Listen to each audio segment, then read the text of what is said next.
warm, cozy, and unique.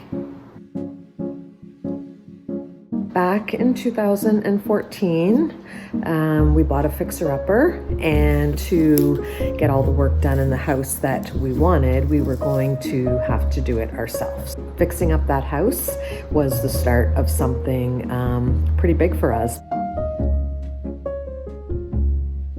One of the favorite rooms that I've decorated would be the master ensuite bathroom that we redecorated last fall for the One Room Challenge. It was a huge transformation and one of our proudest DIYs.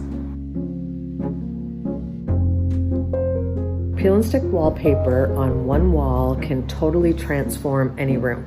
Even if it's like a room, maybe you don't love the paint color, you can always pick a pattern to match a paint color and it can totally transform a space. Otherwise, I always tell people painting a piece of furniture, painting a wall, and otherwise I just shop my house. It's amazing how you can move things from one room to another and you can totally transform a room that way. I would tell anyone looking to pursue home decorating to just follow your heart. Do what you love. What works for someone else might not work for you, and that's okay. At the end of the day, it's your home and you should totally do what you love.